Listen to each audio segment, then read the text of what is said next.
ಊಸುರುವಳ್ಳಿಯನ್ನ ನೀವೆಲ್ಲ ನೋಡಿರ್ತೀರ. ಭೂಮಿಯಲ್ಲಿ ಇರುವ ಯಾವ ಪ್ರಾಣಿಗೂ ಇಲ್ಲದೆ ಇರುವಂತಹ ಶಕ್ತಿ ಅದಕ್ಕಿದೆ. ಅದು ತನ್ನಿಷ್ಟಕ್ಕೆ ಬಂದಾಗ ತನ್ನ ಬಣ್ಣ ಬದಲಿಸಬಲ್ಲದು. ಸಾಮಾನ್ಯವಾಗಿ ಅದಿರುವ ಬ್ಯಾಕ್ ಗ್ರೌಂಡ್ಗೆ ಹೊಂದಿಕೊಂಡು ತನ್ನ ಬಣ್ಣವನ್ನ ಮ್ಯಾಚ್ ಮಾಡಿಕೊಳ್ಳುತ್ತೆ.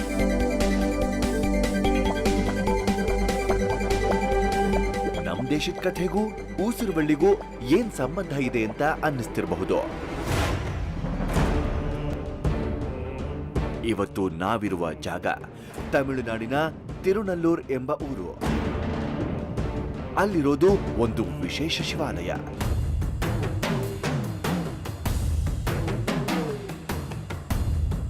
ಈ ಶಿವಾಲಯದಲ್ಲಿರೋ ಶಿವಲಿಂಗ ದಿನಕ್ಕೆ 5 ಬಾರಿ ತನ್ನ ಬಣ್ಣವನ್ನ ಬದಲಾಯಿಸುತ್ತೆ.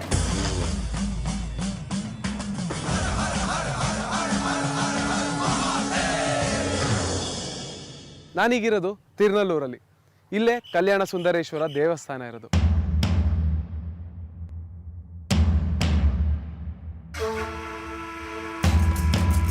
ತಿರುನಲ್ಲೂರ್ ಒಂದು ಐತಿಹಾಸಿಕ ಮತ್ತು ಪೌರಾಣಿಕ ಮಹತ್ವ ಇರೋ ಸ್ಥಳ.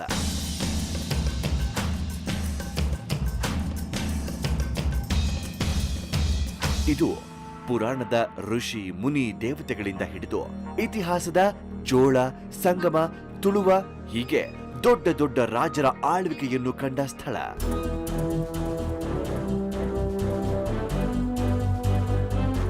ಆದರೆ ಜಾಗತೀಕರಣ ಈ ಪುರಾತನ ಊರನ್ನು ತಲುಪಿ ಆಧುನಿಕತೆ ಎಲ್ಲೆಲ್ಲೂ ಇದೆ.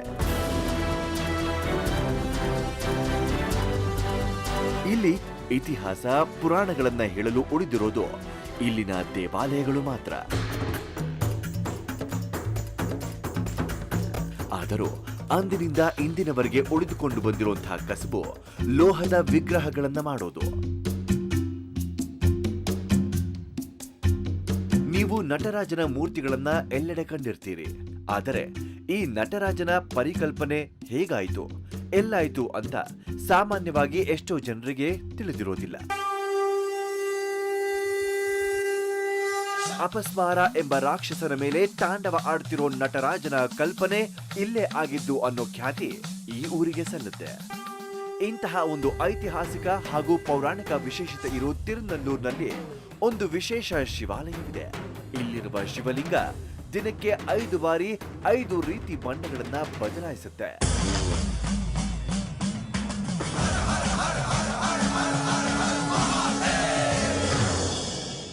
ನಾನೀಗಿರೋದು ತಿರುನಲ್ಲೂರಲ್ಲಿರೋ ಕಲ್ಯಾಣ ಸುಂದರೇಶ್ವರ ದೇವಸ್ಥಾನದಲ್ಲಿ. ಇಲ್ಲೇ ಆ ವಿಶೇಷವಾದಂಥ ಉದ್ಭವಲಿಂಗ ಇರೋದು. ಒಳಗೋಗಿ ದರ್ಶನ ಪಡೆಯೋಣ. ಸಂಪೂರ್ಣವಾಗಿ ಕಲ್ಲಿನಿಂದ ಕಟ್ಟಲಾಗಿದೆ. ನಮಗೆ ಗೋಚರವಾದ ಇನ್ನೊಂದು ವಿಷಯ ನೆರವೇರ್ತಾ ಇತ್ತು.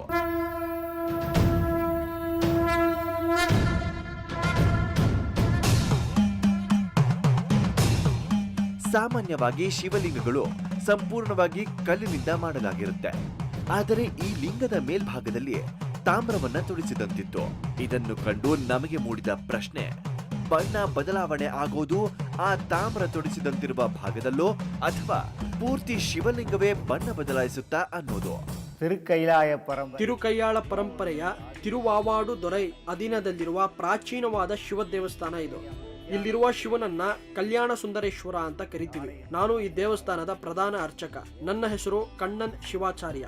ಈ ದೇವಸ್ಥಾನ ಕೈಲಾಸ ಬೆಟ್ಟದಷ್ಟೇ ಪವಿತ್ರ. ನಾವು ಕೈಲಾಸ ಪರ್ವತವನ್ನ ಪ್ರದಕ್ಷಿಣೆ ಹಾಕಬೇಕಾದ್ರೆ ಕೈಲಾಸ ಪರ್ವತ 5 ದಿಕ್ಕಿನಲ್ಲಿ 5 ರೀತಿಯ ಬಣ್ಣ ಕಾಣಿಸುತ್ತೆ. ಇಲ್ಲಿರುವ ಶಿವಲಿಂಗ ಸ್ವಯಂಭುಲಿಂಗ. ಈ ಲಿಂಗ 2 ಗಂಟೆಗೊಮ್ಮೆ ಬಣ್ಣ ಬದಲಾಯಿಸುತ್ತೆ. ಸುಮಾರು 6 ಗಂಟೆಗೆ ಶಿವಲಿಂಗ ತಾಮ್ರದ ಬಣ್ಣ ಇರುತ್ತೆ. 8 ಗಂಟೆ ಅಷ್ಟೊತ್ತಿಗೆ ಕೆಂಪು ಬಣ್ಣಕ್ಕೆ ತಿರುಗುತ್ತೆ. 10ಕ್ಕೆ ಚಿನ್ನದ ಬಣ್ಣ ಮತ್ತು ಸುಮಾರು 1 ಗಂಟೆಗೆ ಹಸಿರು ಬಣ್ಣಕ್ಕೆ ತಿರುಗುತ್ತೆ. ಅರ್ಚಕರು ಹೇಳೋ ಪ್ರಕಾರ ಒಂದೊಂದು ಬಾರಿಗೂ ಒಂದೊಂದು ಬಣ್ಣಕ್ಕೆ ತಿರುಗುವ ಶಿವಲಿಂಗ ತನ್ನ ಪೂರ್ಣ ಮಹಿಮೆ ತೋರೋದು ಮಧ್ಯಾಹ್ನ 3ವರೆಗೆ ಆಗುವ 5ನೇ ಬಾರಿಯ ಬಣ್ಣ. ದೇವರ ಮಧ್ಯೆ ಒಂದು ಮನಸ್ತಾಪ ಉಂಟಾಗುತ್ತೆ. ಸಮುದ್ರ ಮಂಥನ, ಇದರ ಬಗ್ಗೆ ನೀವೆಲ್ಲರೂ ಕೇಳಿರಬಹುದು.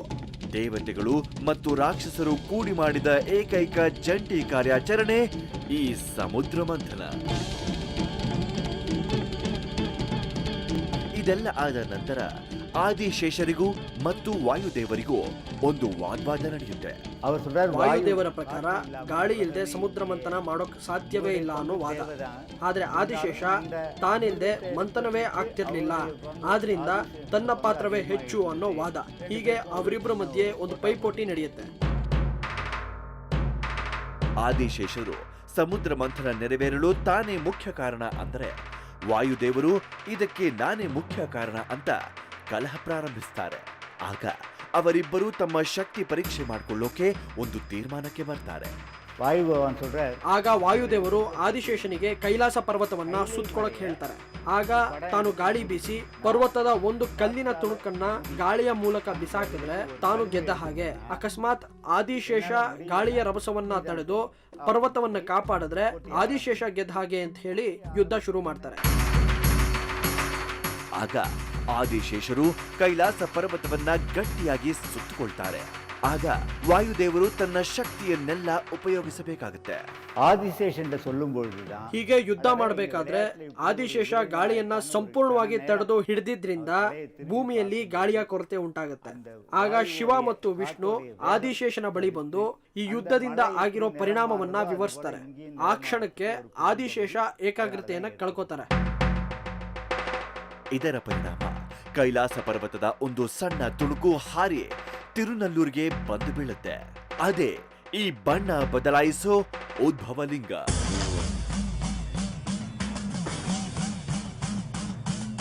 ಈ ಲಿಂಗವನ್ನ ಕಲ್ಯಾಣ ಸುಂದರೇಶ್ವರ ಸ್ವಾಮಿ ಅಂತ ಪೂಜಿಸಲಾಗುತ್ತೆ.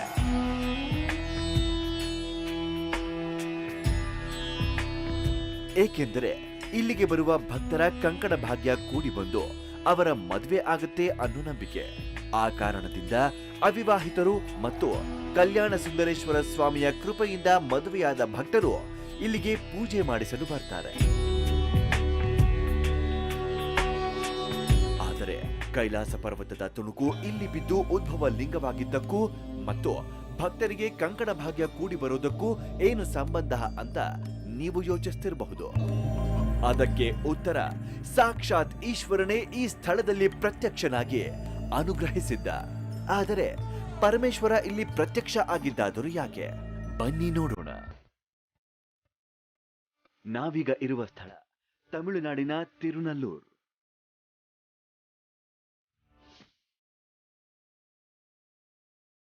ಇಲ್ಲಿದೆ ಒಂದು ಬಣ್ಣ ಬದಲಿಸುವ ಉದ್ಭವ ಶಿವಲಿಂಗ.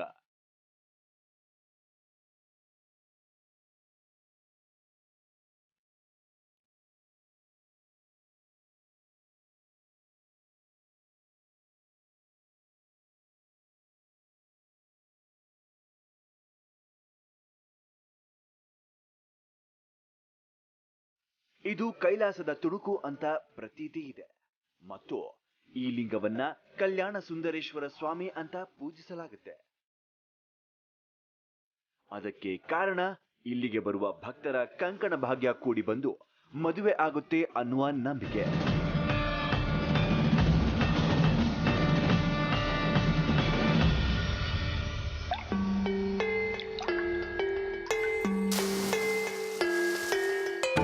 ಕೈಲಾಸದ ತುಣುಕಾಗಿರುವ ಈ ಉದ್ಭವ ಶಿವಲಿಂಗಕ್ಕೂ ಭಕ್ತರ ಕಂಕಣ ಬಲ ಕೂಡಿ ಬರೋದಕ್ಕೂ ಇರುವ ಸಂಬಂಧವಾದರೂ ಏನು? ಒಂದಿನ ಅಗಸ್ತ್ಯ ಮುನಿಗಳಿಗೆ ಇದೇ ಜಾಗದಲ್ಲಿ ಪಾರ್ವತಿ ಪರಮೇಶ್ವರರು ದಂಪತಿಗಳ ರೂಪದಲ್ಲಿ ದರ್ಶನ ಕೊಟ್ಟಿದ್ರು. ಅದಕ್ಕೋಸ್ಕರ ಈ ದೇವಸ್ಥಾನಕ್ಕೆ ಕಲ್ಯಾಣ ಸುಂದರೇಶ್ವರ ದೇವಸ್ಥಾನ ಅಂತ ಕರೀತಾರೆ.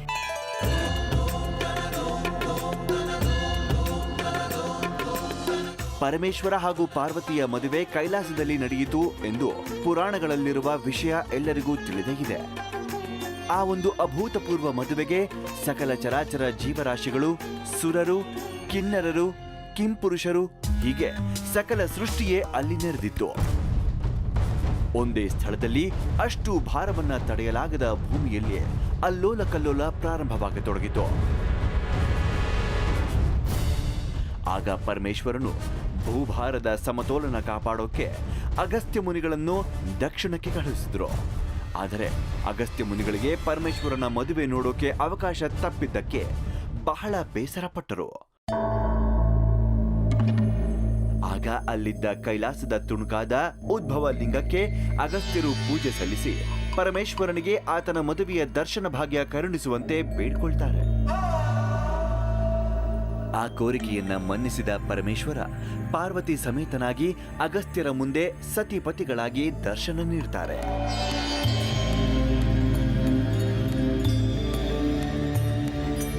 ಹೀಗೆ ನವವಿವಾಹಿತನಾಗಿದ್ದ ಪರಮೇಶ್ವರ ತಾನು ಪಾರ್ವತಿ ಸಮೇತನಾಗಿ ಅಗಸ್ತ್ಯರಿಗೆ ದರ್ಶನ ಕರುಣಿಸಿದ್ದರಿಂದ ಇಲ್ಲಿನ ಭಕ್ತರಿಗೆ ಕಂಕಣ ಬಲ ಕೂಡಿ ಮದುವೆಯಾಗುತ್ತೆ. ಹಾಗಾಗಿ ಈ ಉದ್ಭವ ಲಿಂಗಕ್ಕೆ ಕಲ್ಯಾಣ ಸುಂದರೇಶ್ವರ ಸ್ವಾಮಿ ಅಂತ ಹೆಸರು ಬಂತು.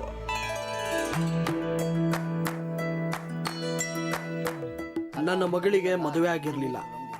ಆಗ ನಾನು ನನ್ನ ಮಗಳು ಈ ದೇವಸ್ಥಾನಕ್ಕೆ ಬಂದು ಮದುವೆ ಆಗಲಿ ಅಂತ ಹರಕೆ ಹೊತ್ಕೊಂಡಿದ್ವಿ. ಇವತ್ತು ನಾನು ಹರಕೆ ತೀರ್ಸಕ್ಕೆ ಬಂದಿದ್ದೀನಿ. ನನ್ನ ಮಗಳಿಗೆ ಮದುವೆ ಆಗಿ ಅವಳು ತುಂಬ ಖುಷಿಯಾಗಿದ್ದಾಳೆ.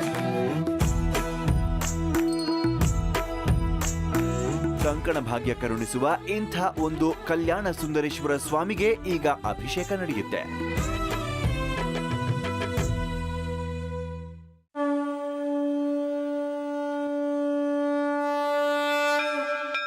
ಈಗ ಸಮಯ 3:30.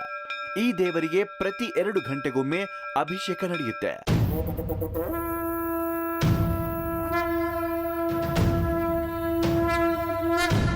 ಈಗ ನಡೀತಿರೋದು 5ನೇ ಮತ್ತು ಈ ದಿನದ ಕಡೆಯಾಭಿಷೇಕ. ಪ್ರತಿ ಅಭಿಷೇಕದ ನಂತರವೂ ಈ ಶಿವಲಿಂಗ ತನ್ನ ಬಣ್ಣ ಬದಲಾಯಿಸುತ್ತೆ. ಅಭಿಷೇಕಕ್ಕೆ ಇಲ್ಲಿ ಅನೇಕ ದ್ರವ್ಯಗಳನ್ನು ಉಪಯೋಗಿಸಲಾಗುತ್ತೆ. ಅದರಲ್ಲಿ ಒಂದು ದ್ರವ್ಯ ಬಹಳ ಮಹತ್ವವುಳ್ಳದ್ದು, ಅದು ನೀರು.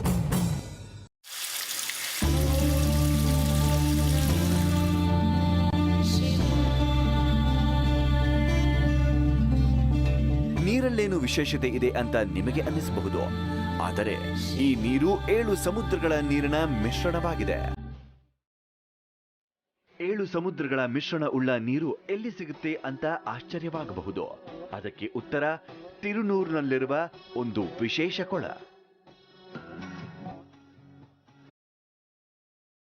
ಆದರೆ ಒಂದೇ ಕೊಳದಲ್ಲಿ 7 ಸಮುದ್ರಗಳ ಮಿಶ್ರಿತವಾದ ನೀರು ಹೇಗೆ ಸಿಗುತ್ತೆ? ಅದಕ್ಕೆ ಉತ್ತರ ಮಹಾಭಾರತದಲ್ಲಿದೆ.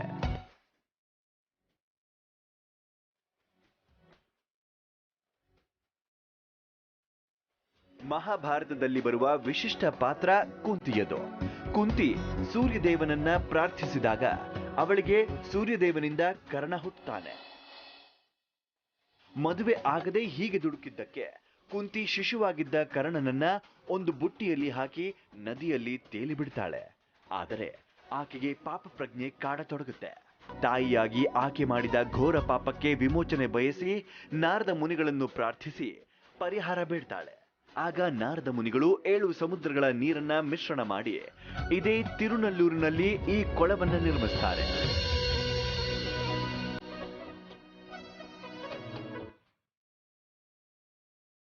ಕುಂತಿ ಕೊಳದಲ್ಲಿ ಮಿಂದು ಅಲ್ಲೇ ಇದ್ದ ಕಲ್ಯಾಣ ಸುಂದರೇಶ್ವರ ಲಿಂಗಕ್ಕೆ ಪೂಜೆ ಸಲ್ಲಿಸಿ ತನ್ನ ಪಾಪ ಪರಿಹಾರ ಮಾಡಿಕೊಳ್ತಾಳೆ. ದಕ್ಷಿಣದಲ್ಲಿರುವ ನಮಗೆ ಕೈಲಾಸ ಪರ್ವತದ ತುಣುಕು ಉದ್ಭವ ಲಿಂಗದ ರೂಪದಲ್ಲಿ ದರ್ಶನ ನೀಡುತ್ತೆ. ಈ ಲಿಂಗದ ಮಹಿಮೆ ಅಪಾರ. ಈ ಲಿಂಗಕ್ಕೆ ಅಗಸ್ತ್ಯರು ಪೂಜೆ ಸಲ್ಲಿಸಿದ್ದಾರೆ. ಅಷ್ಟೇ ಅಲ್ಲದೆ ಮಹಾಭಾರತದ ಕುಂತಿ ಕೂಡ ಪೂಜೆ ಸಲ್ಲಿಸಿದ್ದಾಳೆ.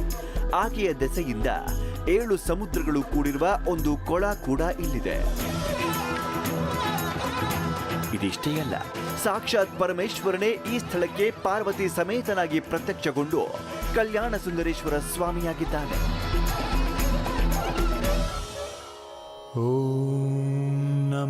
ಇಷ್ಟೆಲ್ಲ ಮಹಿಮೆ ಇರುವ ಈ ಸ್ಥಳಕ್ಕೆ ಬಂದಿರೋದು ಅಹೋ ಭಾಗ್ಯಂ ಎನಿಸುವಂತೆ ಆನಂದ ತಂದಿತು.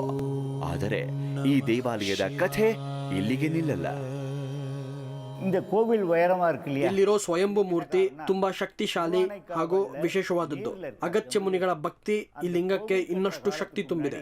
ಆದ್ರಿಂದ ಇಲ್ಲಿಗೆ ಬರೋ ಭಕ್ತಾದಿಗಳು ಯಾವುದೇ ಕಾರಣಕ್ಕೂ ಖಾಲಿ ಕೈನಲ್ಲಿ ಹೋಗಲ್ಲ. ಈ ದೇವಾಲಯದಲ್ಲಿರುವ ಪ್ರತಿಯೊಂದು ಕುಸುರಿ ಕೆತ್ತನೆಗಳು ಒಂದೊಂದು ಕಥೆ ಹೇಳುತ್ತವೆ. ಎಷ್ಟು ಐತಿಹಾಸಿಕ ಮತ್ತು ಪೌರಾಣಿಕ ವಿಶೇಷಗಳಿಗೆ ಈ ದೇವಾಲಯ ಸಾಕ್ಷಿಯಾಗಿದೆ. ಈ ದೇವಾಲಯ ಒಂದು ದೇವಾಲಯ ಮಾತ್ರವಲ್ಲ, ಎಷ್ಟೋ ವಿಷಯಗಳ ಭಂಡಾರ ಹೊತ್ತಿರುವ ಒಂದು ಕೋಶವಾಗಿದೆ. ಯೂಶಲಿ ಯಾವುದೇ ದೇವಸ್ಥಾನಕ್ಕೆ ಹೋದ್ರೂ ಎಂಟ್ರಾಗಿದ್ದು ಸ್ವಲ್ಪ ದೂರದಲ್ಲಿ ಗರ್ಭಗುಡಿ ಕಾಣಿಸುತ್ತೆ. ಆದರೆ ಈ ದೇವಸ್ಥಾನ ಟೋಟ್ಲಿ ಡಿಫ್ರೆಂಟ್. ಎಂಟ್ರಾಗಿದ್ದು ಸ್ವಲ್ಪ ದೂರದಲ್ಲಿ 36 ಮೆಟ್ಲುಗಳಿವೆ. ಆ ಮೆಟ್ಲುಗಳನ್ನ ಹತ್ಕೊಂಡು ಹೋದರೆ ಗರ್ಭಗುಡಿಯೊಳಗೆ ಉದ್ಭವ ಲಿಂಗ ಇದೆ. ಇಷ್ಟು ಮೇಲ್ಗಡೆ ಗರ್ಭಗುಡಿ ಯಾಕಿದೆ? ಇದರಿಂದ ಒಂದು ದೊಡ್ಡ ಕಥೆನೇ ಇದೆ ನೋಡಿ.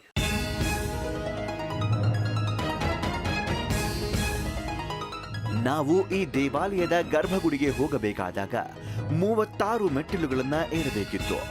ತಕ್ಷಣಕ್ಕೆ ನಮಗೆ ಆ ಮೆಟ್ಟಿಲುಗಳ ಮಹತ್ವ ತಿಳಿಯಲಿಲ್ಲ.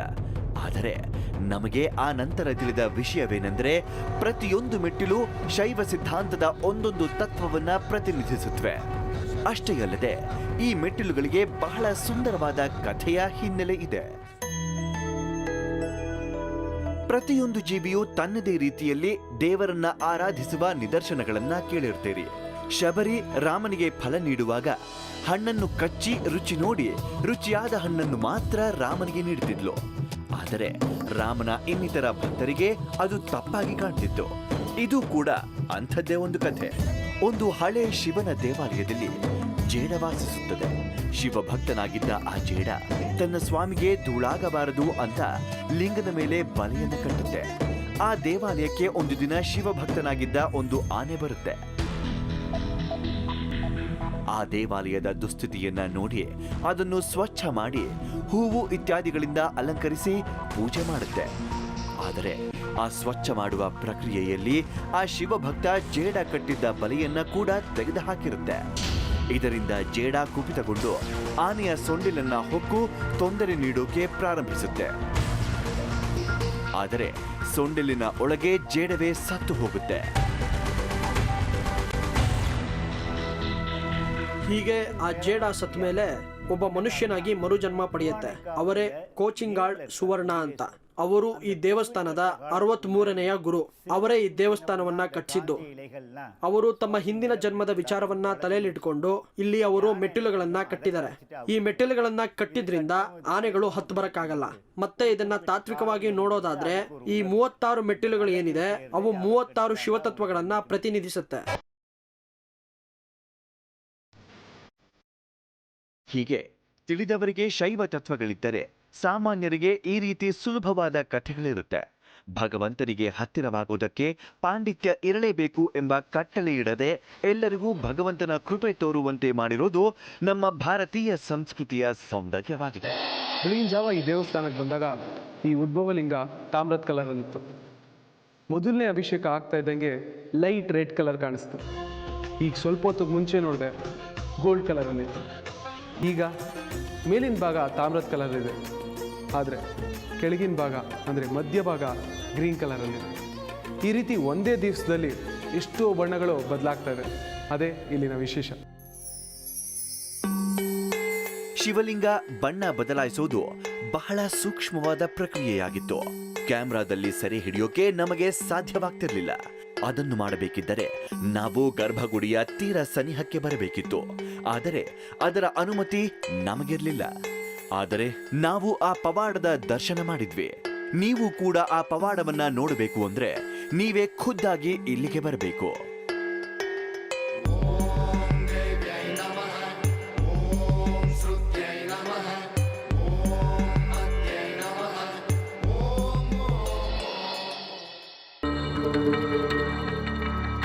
ನಂಬಿಕೆಗಳು ಮಾನವ ಲೋಕದ ಬಿಡಿಸಲಾಗದ ಅಂಗ. ವ್ಯಕ್ತಿಗೊಂದು ನಂಬಿಕೆ ಇದೆ, ಜನಾಂಗಕ್ಕೊಂದು ನಂಬಿಕೆ ಇದೆ, ದೇಶಕ್ಕೊಂದು ರಾಜ್ಯಕ್ಕೊಂದು ನಂಬಿಕೆ ಇದೆ. ನಂಬಿಕೆಯಲ್ಲಿ ಒಳ್ಳೆಯದ್ದು ಇದೆ, ಕೆಟ್ಟದ್ದು ಇದೆ. ನಮ್ ದೇಶದ ಕಥೆ ತಂಡ ಹೀಗೆ ನಂಬಿಕೆಗಳನ್ನ ಹುಡುಕ್ತಾ ಹೋದಾಗ ಅಂಥ ನಂಬಿಕೆಯನ್ನೇ ಆರಾಧಿಸೋ ಸ್ಥಳ ಸಿಕ್ತು. ಬನ್ನಿ, ನಂಬಿಕೆಯನ್ನೇ ನಂಬಿರೋ ಅಂಥ ವಿಶಿಷ್ಟ ದೇವಸ್ಥಾನಕ್ಕೆ ಹೋಗೋಣ. ನಮಸ್ಕಾರ ವೀಕ್ಷಕರೇ, ವೆಲ್ಕಮ್ ಟು ನಮ್ಮ ದೇಶದ ಕತೆ. ನಾನ್ ಶರತ್. ಮಾಟ ಮಂತ್ರ ವಶೀಕರಣಕ್ಕೆ ಒಳಗಾದವರು ನಮ್ಗೆ ಸೇರ್ಬೇಕಾಗಿರೋ ಆಸ್ತಿನ ಬೇರೆಯವರು ಬಲವಂತವಾಗಿ ಪಡ್ಕೊಂಡಿದ್ರೆ ಅದು ನಮ್ದಾಕ್ಸ್ಕೊಳ್ಳೋದು ಹೇಗೆ? ನಮ್ ಕಳ್ದೋಗಿರೋ ವಸ್ತುನ ಕೈವಶ ಮಾಡ್ಕೊಳ್ಳೋದು ಹೇಗೆ? ತಮಿಳ್ನಾಡಲ್ಲಿ ಒಂದು ಜಾಗದಲ್ಲಿ ಇದಕ್ಕೆಲ್ಲ ಉತ್ತರ ಸಿಗತ್ತೆ. ಆದರೆ ಅಲ್ಲಿರೋ ಆಚಾರ ವಿಚಾರನೇ ತುಂಬ ವಿಚಿತ್ರ, ಅಷ್ಟೇ ನಿಗೂಢ ಕೂಡ. ಇಂಥ ನಿಗೂಢತೆಯನ್ನು ನಿಮ್ಮ ಮುಂದೆ ತೆರೆದಿಡೋದೆ ಇವತ್ತಿನ ನಮ್ಮ ದೇಶದ ಕಥೆಯಲ್ಲಿ.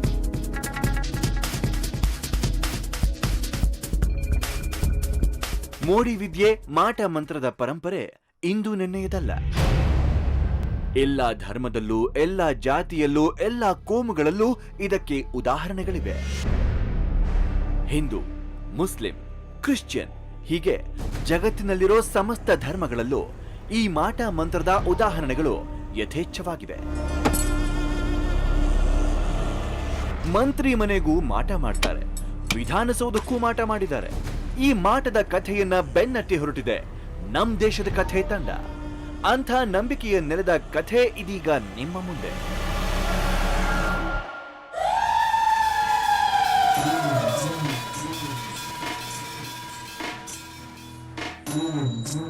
ನಾನೀಗ ಇರಿಟುಕಲ್ ಮುನಿಯಪ್ಪನ ದೇವಸ್ಥಾನಕ್ಕೆ ರೀಚ್ ಆಗಿದ್ದಾಯ್ತು. ಈ ದೇವಸ್ಥಾನ ಇಷ್ಟು ದೂರ ಊರೊಳಗಡೆ ಇದ್ರು ಸಾವಿರಾರು ಜನ ಹಬ್ಬ ಆಚರಣೆ ಮಾಡೋ ತರ ಸೇರಿಯಾರೆ. ಬನ್ನಿ ನಾವು ಒಳಗೋಣ, ಈ ದೇವಸ್ಥಾನದ ನಿಗೂಢತೆ ಬಗ್ಗೆ ತಿಳ್ಕೊಳ್ಳೋಣ. ಇದು ತಮಿಳುನಾಡಿನ ಸೇಲಂ ಬಳಿ ಇರೋ ಏರ್ಕಾಡ್ ಬೆಟ್ಟದ ಬುಡದಲ್ಲಿರೋ ಮನ್ನಾರ್ ಪಾಳ್ಯಂ ಅನ್ನೋ ಪುಟ್ಟ ಜಾಗ.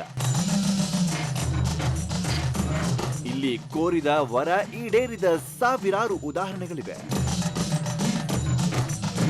ಮುಖ್ಯವಾಗಿ ಎದುರಾಳಿಗಳ ಹುಟ್ಟಡಗಿಸೋಕೆ ಇಲ್ಲಿ ಮಾಟ ಮಂತ್ರಗಳನ್ನ ಮಾಡ್ತಾರೆ. ಇಲ್ಲಿನ ದೇವರು ಮುನೇಶ್ವರ ಸ್ವಾಮಿ. ಮುನೇಶ್ವರನಿಗೆ ಬಯಲೇ ಆಲಯ, ಆಕಾಶವೇ ಚಪ್ಪರ, ಮಳೆ ಗಾಳಿಯೇ ಮಂತ್ರ. ಸೇಲಂನಿಂದ ದೂರದ ದುರ್ಗಮ ಹಾದಿಯಲ್ಲಿ ಹೋಗಬೇಕಾದರೂ ಜನ ಪ್ರಯಾಸ ಪಟ್ಟು ಕೋರಿಕೆಗಳನ್ನ ಪರಿಹರಿಸಿಕೊಳ್ಳೋಕೆ ಇಲ್ಲಿಗೆ ಬರ್ತಾರೆ. ಕಾರಣ ಅಲ್ಲಿನ ದೇವಸ್ಥಾನದ ಮಹಿಮೆ ಅಂಥದ್ದು. ಇಂತಹ ರುದ್ರ ರೂಪಿಗೆ ಮೊರೆ ಹೋದ ಭಕ್ತರು ಸಾವಿರಾರು ಜನರು. ಕೋಟಿ ಕೋರಿಕೆಗಳನ್ನಿಟ್ಕೊಂಡು ಭಕ್ತರು ಇಲ್ಲಿಗೆ ಬರ್ತಾರೆ, ಪರಿಹಾರ ಕಂಡು ಹೋಗ್ತಾರೆ. ರಾಜ್ಯದಿಂದಲೂ ಇಲ್ಲಿಗೆ ಸಾಲು ಸಾಲು ಭಕ್ತರು ಆಗಮಿಸ್ತಾರೆ. ಬಡವರಿಂದ ಹಿಡಿದು ಬೆನ್ಸ್ ಕಾರ್ ಇಟ್ಕೊಂಡಿರೋರ್ವರೆಗೂ ಇಲ್ಲಿ ಪೂಜೆಗಾಗಿ ಕಾದು ನಿಲ್ತಾರೆ. ಕೆಲಸ ಇಲ್ಲದೆ ಇರೋರು ಕೆಲಸ ಸಿಗ್ಲಿ ಅನ್ನೋ ಕೋರಿಕೆ ಇಟ್ಕೊಂಡು ಇಲ್ಲಿಗೆ ಬರ್ತಾರೆ. ಯಾರಿಗೆ ಶತ್ರು ಬಾಧೆ ಇರುತ್ತೆ ಅವರೆಲ್ಲ ಇಲ್ಲಿ ಪರಿಹಾರ ಪಡೆಯಕ್ಕೆ ಬರ್ತಾರೆ. ಇದು ತುಂಬಾ ಶಕ್ತಿಶಾಲಿ ದೇವಸ್ಥಾನ. ನಮ್ಮ ತಾತ ಮುತ್ತಾತನ ಕಾಲದಿಂದಲೂ ಇಲ್ಲಿಗೆ ಬರ್ತಿದೀವಿ. ಇಲ್ಲೇ ಪಕ್ಕದಲ್ಲಿ ನಮ್ಮ ತೋಟ ಇದೆ. ನಮ್ಮ ತಾತ ಹೇಳೋ ಪ್ರಕಾರ ರಾತ್ರಿ ಹೊತ್ತು ಯಾರೂ ತೋಟನ ಕಾಯೋ ಅವಶ್ಯಕತೆನೇ ಇಲ್ಲ. ಇಲ್ಲಿರೋ ಮುನೇಶ್ವರ ಸ್ವಾಮಿನೇ ಎಲ್ಲಾ ನೋಡ್ಕೋತಾನೆ ಅಂತಾರೆ. ಮತ್ತೆ ಅವ್ರು ಹೇಳೋ ಹಾಗೆ ಇಲ್ಲಿವರೆಗೂ ನಮ್ಮ ತೋಟದಲ್ಲಿ ಯಾವುದೇ ಕಳ್ತನವಾಗಿಲ್ಲ. ತುಂಬಾ ಶಕ್ತಿಶಾಲಿ ದೇವರಿದು. ದೂರಕ್ಕೂ ಕೇಳೋ ಘಂಟಾನಾದವನ್ನ ಹಿಂಬಾಲಿಸಿ ಆ ಸ್ಥಳವನ್ನ ತಲುಪಿದ್ವಿ. ಇಷ್ಟು ಜನ ಭಕ್ತಿಯಿಂದ ಬೇಡೋ ಭಗವಂತ ಹೇಗಿರಬಹುದು ಅಂತ ನೋಡಿದಾಗ ನಮಗೆ ಅಲ್ಲಿ ಕಂಡದ್ದು ಪುಟ್ಟ ಕಲ್ಲು. ಆ ಕಲ್ಲೇ ಭಕ್ತರ ಕಲ್ಲಿನಂತಹ ಕಡು ಕಷ್ಟಗಳನ್ನು ಈಡೇರಿಸೋ ಭಗವಂತ. ಆದರೆ ಆ ಮಹಾಮೂರ್ತಿಯನ್ನ ಕಾಯಲು ನಿಂತದ್ದು ರಾಕ್ಷಸಾಕಾರದ ಬೃಹತ್ ಕಾವಲು ದೇವರುಗಳು.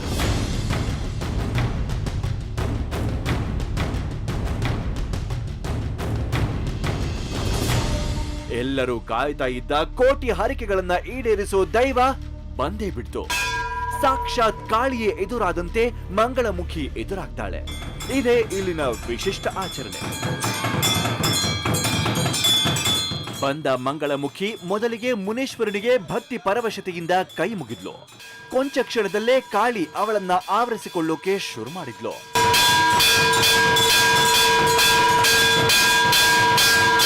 ಆಕೆ ಕುಣಿಯುತ್ತಿದ್ದಂತೆಲ್ಲ ಕಾಳಿಯನ್ನ ಮೈ ಮೇಲೆ ಆವಾಹಿಸಿಕೊಳ್ತಾ ಹೋದ್ಲು. ಆಕೆಯಿದ್ದು ಸಾಕ್ಷಾತ್ ರೌದ್ರ ರೂಪ.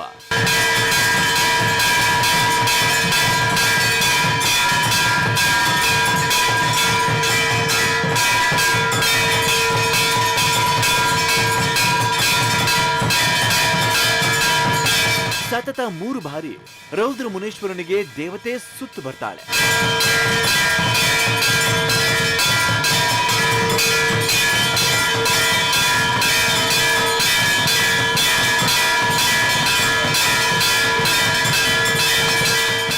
ಭಯವೇ ಎದ್ದು ಕುಣಿದಂತಹ ಕುಣಿತ. ಭಕ್ತರು ಆಕೆಯನ್ನ ಕಾಳಿ ಎಂದೇ ಭಾವಿಸಿ ಆಶೀರ್ವಾದ ಪಡಿತಾರೆ, ಕೋರಿಕೆಗಳನ್ನು ಸಮರ್ಪಿಸ್ತಾರೆ. ಆ ಸಮರ್ಪಿಸುವ ವಿಧಾನ ಮಾತ್ರ ಬೇರೆ ಬೇರೆ.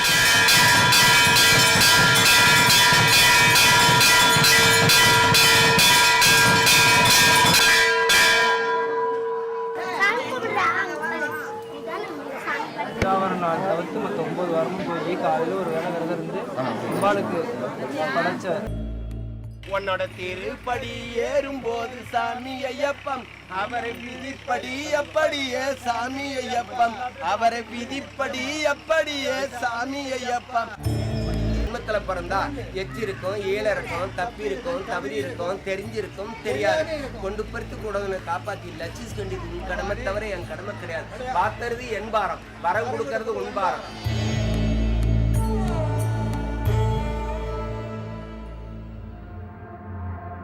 ಇಲ್ಲಿನ ಬೆಚ್ಚಿ ಬೀಳಿಸೋ ಇನ್ನೊಂದು ಪೂಜಾ ವಿಧಾನ ರಕ್ತ ಬಲಿ.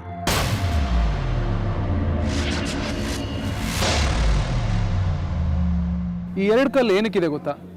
ಕೋಳಿ ಮತ್ತು ಕುರಿಗಳ ಬಲಿ ಕೊಡಕ್ಕೆ. ಮನೇಲಿ ಯಾವುದೇ ರೀತಿ ಒಳ್ಳೆ ಕೆಲಸ ಆಗಬೇಕು ಅಂದರೆ, ಮನೆಯವ್ರು ಒಳ್ಳೇದಾಗಬೇಕು ಅಂದರೆ ಜನ ಈ ದೇವಸ್ಥಾನಕ್ಕೆ ಬಂದು ಅರ್ಕೆ ಕಟ್ಕೊಂತಾರೆ. ಆ ಅರ್ಕೆ ನೆರವೇರಲಿ ಅನ್ನೋದಕ್ಕೋಸ್ಕರ ಇರುಟಕಲ್ ಮುನಿಯಪ್ಪನಿಗೆ ಕೋಳಿ ಮತ್ತು ಕುರಿಗಳ ಬಲಿ ಕೊಡ್ತಾರೆ.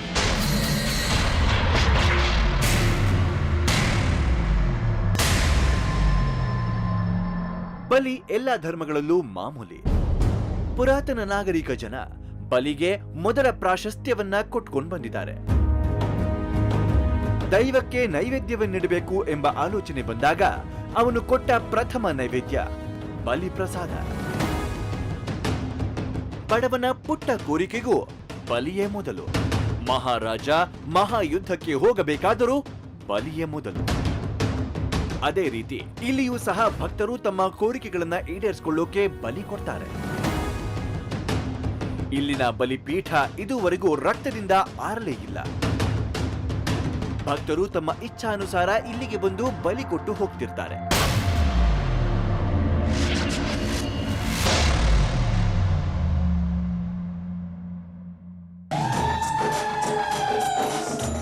ಈ ಇರುಟಕಲ್ ಮುನಿಯಪ್ಪನ ದೇವಸ್ಥಾನಕ್ಕೆ ಬೇರೆ ಬೇರೆ ಊರಿಂದ ಜನ ಬಂದು ಅರ್ಕೆ ಕಟ್ಕೊಂತಾರೆ. ಆ ಅರ್ಕೆ ನೆರವೇರಿದಾದ್ಮೇಲೆ ನಮ್ ಸ್ವಂತ ಮನೆ ಬಾಡಿಗೆ ಕೊಟ್ಟಿದ್ವಿ. ಅವರು ಮನೆ ಖಾಲಿ ಮಾಡಲ್ಲ ಅಂತಿದ್ರು. ಆಮೇಲೆ ಇಲ್ಲಿಗೆ ಬಂದು ಸ್ವಾಮಿನ ಬೇಡ್ಕೊಂಡೆ. ಅದಾದ 6 ತಿಂಗಳಲ್ಲಿ ಮನೆ ಖಾಲಿ ಮಾಡ್ಕೊಂಡು ಹೋದ್ರು. 6 மாசம் 1 வருஷம் 6 மாசம். ஆமா, நாங்க கொஞ்சம் லேட்டா வந்துட்டோம். ஓகே, நீங்க தான் லேட்.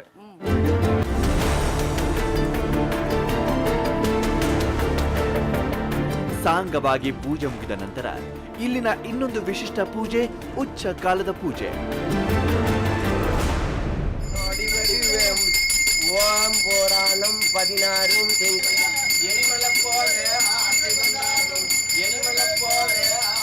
ಪೂಜಾರಿ ಕರಿಕಲ್ಲು ಮುನಿಯಪ್ಪ ಮುಖ್ಯವಾಗುವುದು ಇಲ್ಲೇ.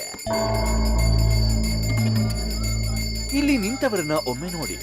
ಇವರಿಗೆ ಮದುವೆಯಾಗಿ ಎಷ್ಟೋ ವರ್ಷಗಳಾದ್ರೂ ಮಕ್ಕಳ ಭಾಗ್ಯ ಇಲ್ಲ. ಅದಕ್ಕೆಂದೇ ಇಲ್ಲಿನ ರೀತಿ ನೀತಿಗಳಿಗೆ ಶರಣಾಗಿ ಸಂತಾನ ಭಾಗ್ಯ ಪಡೆಯೋಕೆ ಬಂದಿದ್ದಾರೆ. ஆண்டவனோட உத்தரவுப்படி ஹாஸ்பிட்டல் மருந்து கிடையாது, மந்திரம் கிடையாது, மாந்திரிகம் கிடையாது. பகவானோட கனினாலும் நாங்க கொடுக்கக்கூடிய சாதத்தினாலும் தான் குழந்தை பிறக்கும். அந்த குழந்தை ஆணா பிறந்த ஆண் சன் வைக்கலாம், பொண்ணா பிறந்தா பொன் சன் வைக்கலாம். உங்க தகுதிக்கு தகுந்த பூஜை செய்யலாம். ಸಾಲು ಸಾಲಾಗಿ ನಿಂತವರಿಗೆ ಮುನಿಯಪ್ಪ ಮಂತ್ರಿಸಿದ ನಿಂಬೆಗಳನ್ನ ಮಡಿಲಿಗೆ ಹಾಕ್ತಾರೆ. ನಿಂಬೆಯೇ ನಂಬಿಕೆಯಾಗಿ ಚಿಗುರಿ ಮಂತ್ರವೇ ಮಗುವಾಗುವ ಸತ್ಯ ಇಲ್ಲಿ ನಿತ್ಯವೂ ನಡೀತಾನೆ ಇರುತ್ತೆ. ಪೂಜಾರಿ ಕೊಟ್ಟ ವಿಭೂತಿ ಎಲ್ಲರ ಹಣೆಯಲ್ಲಿ ಶೋಭಿತವಾಗಿ ಹಣೆ ಬರಹಗಳನ್ನ ಬದಲಾಯಿಸೋಕೆ ಸಿದ್ಧವಾಗುತ್ತೆ. ಇಷ್ಟು ಮಾತ್ರ ಅಲ್ಲ, ಇಲ್ಲಿನ ಮರಗಳಿಗೆ ಮಣಿದು ತೊಟ್ಟಿಲನ್ನ ಕಟ್ಟಿದ್ರೆ ಮಕ್ಕಳ ಭಾಗ್ಯ ಸಿಗುತ್ತೆ ಅನ್ನೋ ನಂಬಿಕೆ ಕೂಡ ಇದೆ. ಮದುವೆ ಆಗದವರು ಮದುವೆಯ ಭಾಗ್ಯಕ್ಕಾಗಿ ಬರ್ತಾರೆ. இந்த கோயிலுக்கு வர சொல்றாங்க. ನಮ್ಮ ಪಕ್ಕದ ಮನೆಯವರು ಈ ದೇವಸ್ಥಾನಕ್ಕೆ ಬಂದು ಮಕ್ಕಳಾಗ್ಲಿ ಅಂತ ಬೇಡ್ಕೊಂಡ್ರು. ಅವರಿಗೆ ಮಕ್ಕಳಾಯ್ತು.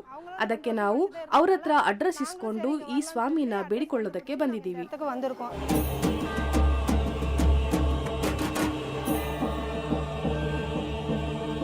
இந்த 2வது வாரம் இந்த கோயிலுக்கு வந்திருக்கிறோம். ಈ ದೇವಸ್ಥಾನಕ್ಕೆ 2ನೇ ಸಾರಿ ಬರ್ತಾ ಇರೋದು. ತುಂಬಾ ಶಕ್ತಿ ಇರೋ ದೇವ್ರು ಇದು. ನಮ್ಗೆ ಮದ್ವೆ ಆಗ್ಲಿ ಅಂತ ಬೇಡ್ಕೊಂಡಿದ್ದೆ, ಅದು ಆಯ್ತು. ಈಗ ಮಕ್ಕಳಾಗ್ಲಿ ಅಂತ ಬೇಡ್ಕೊಳ್ಳೋದಕ್ಕೆ ಬಂದಿದ್ದೀನಿ. குழந்தை பாக்கியத்துக்கு கேட்டு வந்திருக்கோம். ನಮಗೆ ಇಲ್ಲಿನ ದೇಗುಲದ ಮತ್ತಷ್ಟು ಆಶ್ಚರ್ಯಗಳು ಎದುರಾಗ್ತಾ ಹೋದ್ವು. ಪೂಜಾರಿ ಭಕ್ತರಿಗೆ ಕಾಯಿ ಪ್ರಸಾದ ಕೊಡೋ ಬದಲು ಚೀಟಿಗಳನ್ನ ಹಂಚ್ತಾ ಇದ್ರು.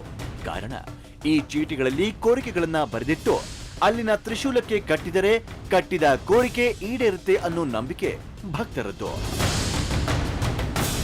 ಇಲ್ಲಿ ಅಂತಹ ಮಹಿಮಾನ್ವಿತ ತ್ರಿಶೂಲಗಳು ನಮಗೆ ಎದುರಾಗ್ತಾ ಹೋದ್ವು. ಇದಿಷ್ಟೇ ಅಲ್ಲ, ನಮಗೆ ಹೆಜ್ಜೆ ಹೆಜ್ಜೆಗೂ ಅಲ್ಲಿನ ನೆಲದಲ್ಲಿ ಸಣ್ಣ ಸಣ್ಣ ಕುಳಿಗಳು ಕಾಣಿಸೋಕೆ ಶುರುವಾಯಿತು. ಆ ಕುಳಿಗಳ ರಹಸ್ಯವನ್ನ ವಿಚಾರಿಸಿದಾಗ ಮೊಟ್ಟೆಯ ಗುಟ್ಟು ಬಯಲಾಯಿತು. ದಿಢೀರನೆ ಕೆಲಸ ಕಳೆದುಕೊಂಡಾಗ, ಆರೋಗ್ಯಕರ ವ್ಯಕ್ತಿ ಅನಾರೋಗ್ಯಕ್ಕೀಡಾದಾಗ ಅಂಥವರು ಇಲ್ಲಿಗೆ ಬಂದು ಮೊಟ್ಟೆಯ ಜೊತೆ ಬಯಕೆಗಳನ್ನ ಬರೆದಿಟ್ಟು ಮಣ್ಣಿನಲ್ಲಿ ಮುಚ್ಚಿಡ್ತಾರೆ. ಕೆಲ ದಿನಗಳ ನಂತರ ಈ ಬಯಕೆಯ ಮೊಟ್ಟೆಗಳಿಂದ ಆಸೆಗಳು ಆಚೆ ಬಂದು ಈಡೇರೋಕೆ ಆರಂಭವಾಗತ್ತೆ ಅನ್ನೋದು ಇಲ್ಲಿಗೆ ಬರುವ ಭಕ್ತರ ನಂಬಿಕೆ.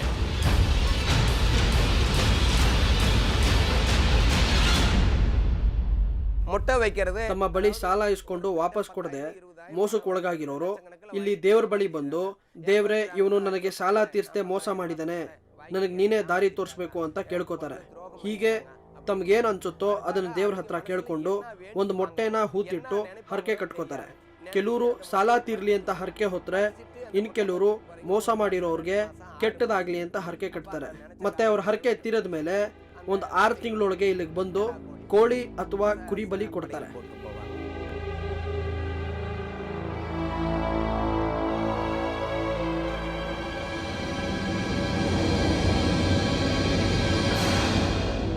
ಮಣ್ಣು ಭೂಮಿ ವಿಕ್ಕಿನೋ, ಭೂಮಿ ಮಾರ್ಬೇಕು, ಮನೆ ಮಾರ್ಬೇಕು ಅಥವಾ ಭೂಮಿ ಮನೆಗಳನ್ನ ಕೊಂಡ್ಕೋಬೇಕು ಅನ್ನೋರು ಮಣ್ಣನ್ನು ತಂದು ಒಂದು ಚೀಟಿನಲ್ಲಿ ತಮ್ಮ ಬೇಡಿಕೆಯನ್ನು ಬರೆದು ಆ ಮಣ್ಣಲ್ಲಿ ಚೀಟಿನಿಟ್ಟು ಇಲ್ಲಿ ಕಟ್ತಾರೆ. ಈ ಮಣ್ಣನ್ನು ಏನ್ ತರ್ತಾರೆ ಅದು ತಾವು ಕೊಂಡ್ಕೊಳ್ಳೋ ಅಥವಾ ಮಾರಬೇಕು ಅಂತಿರೋ ಭೂಮಿಯ ಮಣ್ಣೆ ಆಗಿರ್ಬೇಕು. ಹೀಗೆ ಮಣ್ಣು ಕಟ್ಟಿ ತಮ್ಮ ಹರಕೆ ನೆರವೇರಿದ್ರೆ ಒಂದು 6 ತಿಂಗಳೊಳಗೆ ಇಲ್ಲಿಗೆ ಬಂದು ತಮ್ಮ ಹರಕೆನ ತೀರಿಸಬೇಕು. ಇದಾದ ಮೇಲೆ ಮೈ ಝುಮ್ ಅನ್ನಿಸೋ ಇನ್ನೊಂದು ಪೂಜಾ ವಿಧಾನ ಎದುರಾಯಿತು. ನಮಗೆ ಕೆಲವು ಭಕ್ತರ ಕೈಯಲ್ಲಿ ಕೋಳಿಗಳಿದ್ದದ್ದು ಕಂಡು ಬಂತು. ಇದು ಕೂಡ ಇನ್ನೊಂದು ಕೋರಿಕೆ ಇರಬಹುದು ಅಂತ ನಮ್ಮ ತಂಡಕ್ಕೆ ಅರಿವಾಯಿತು. ಆದರೆ ಈ ಕೋರಿಕೆಯ ವಿಧಾನ ಮಾತ್ರ ಅತ್ಯಂತ ನಿಗೂಢವಾಗಿತ್ತು. ಈ ನಿಗೂಢವನ್ನ ಭೇದಿಸ್ತಾ ಹೋದಾಗ ನಮಗೆ ಕಂಡ ಸತ್ಯ ಇದು. ಮನೆಯಲ್ಲಿ ಕಳುವಾದ ವಸ್ತುಗಳನ್ನ ಹಿಂಪಡೆಯಲು ಕಳ್ಳರನ್ನ ಹಿಡಿಯಬೇಕು ಅನ್ನೋರು, ನಮ್ಮ ಆಸ್ತಿಗಾಗಿ ಸಂಚು ಮಾಡುವವರ ನಿರ್ನಾಮ ಮೊದಲಾದ ವೈರಿಗಳ ಕಾಟವನ್ನ ತಡೆಯೋಕೆ ಇಲ್ಲಿಗೆ ಬಂದು ಕೋಳಿಗೆ ಉರುಳನ್ನ ಕಟ್ಟಿದರೆ ಅಂಥವರ ಕಥೆ ಸಮಾಪ್ತಿಯಾಗುತ್ತೆ. ಎದುರಾಳಿ ಯಾರೇ ಆಗಿರ್ಲಿ, ಇಲ್ಲಿ ಬಂದು ಪೂಜೆಗೆ ಕೊಟ್ಟ ಬಳಿಕ ವೈರಿ ನಾಮಾವಶೇಷ ಆಗ್ತಾನೆ ಅನ್ನೋದು ಇಲ್ಲಿನವರ ಬಲವಾದ ನಂಬಿಕೆ.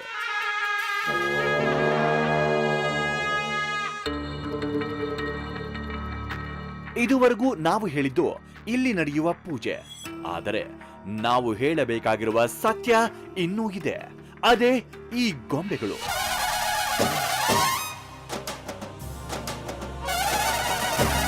ಈ ಗೊಂಬೆಗಳೇ ಇಲ್ಲಿನ ಮುಖ್ಯ ಅದ್ಭುತ.